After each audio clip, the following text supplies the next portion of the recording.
নতুন ভিডিওতে সবাইকে স্বাগতম। এই যে আমি আজকে কিন্তু আমার জন্য খুবই স্পেশাল একটা দিন। তার কারণ হচ্ছে আজকে কিন্তু 2025 সালের প্রথম টিউশনে যাচ্ছি।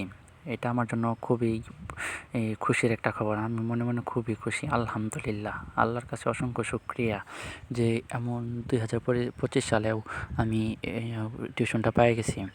আর এবারে তো শুনতে আছে নানা ধরনের সমস্যা হইতেছে, বই পাইতে স্টুডেন্টদের সমস্যা হবে। তার মধ্যে আমি একসাথে 2টা টিউশনের অফার পাইছি, সেই জন্য তো আল্লাহর কাছে লাখো কোটি শুকরিয়া। অনেকেই এখন পর্যন্ত অনেক স্টুডেন্টই বই পায় নাই।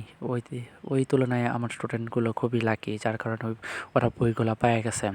আর আস্তে আস্তে কিন্তু দেখতেই আছেন যে নদীটা শুকিয়ে গেছে, আর এখানে ধানের চারা রোপণ করা শুরু করছে।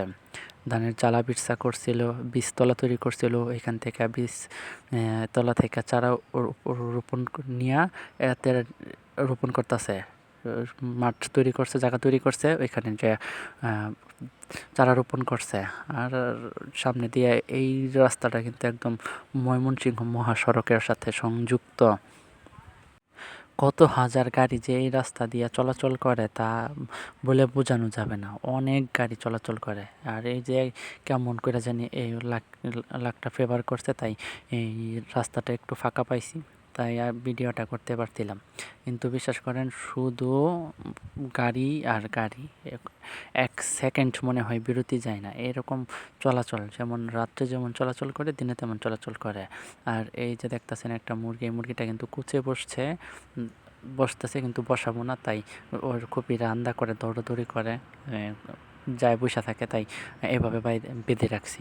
আচ্ছা, কুচে থেকে সহজে পরিত্রাণ পাওয়ার জন্য কীভাবে ভালো একটা করণীয় বলেন জানায়েন।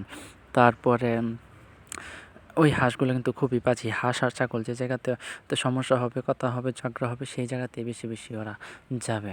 আপনাদেরকে একটা কথা বলি, আমার ভিডিওগুলো যদি আপনাদের একটুও ভালো লাগে থেকে থাকে, তবে লাইক, কমেন্ট, শেয়ার করবেন। আমি চেষ্টা করব আপনাদেরকে নতুন নতুন ভালো ভালো ভিডিও দেওয়ার জন্য। আমি যেহেতু নতুন, এখন আমি সব কিছু তেমন একটা ধারণা নাই ইউটিউব সম্পর্কে, চেষ্টা করব ভালো ভালো কিছু কিছু ভিডিও দেওয়ার জন্য। তারপর আরেকটা জিনিস খেয়াল করছি, সেটা হচ্ছে এই কি ময়না পাখিগুলা, টিক্কা ময়নাগুলা কেমন করে শুধু গরুর আশেপাশেই থাকে, তাই আপনাদেরকে দেখাইতেছিলাম। আর দেখেন এখানে একটা ধুন্দল, সেটা কিন্তু একদম পেকে বুড়া হয়ে গেছে, এটা খাওয়ার উপযোগী নেই। আর গাছগুলো মারা গেছে, এখন পর্যন্ত ফলটা জীবিত রয়েছে। আচ্ছা, আপনারা সবাই ভালো থাকবেন, লাইক করবেন, কমেন্ট করবেন।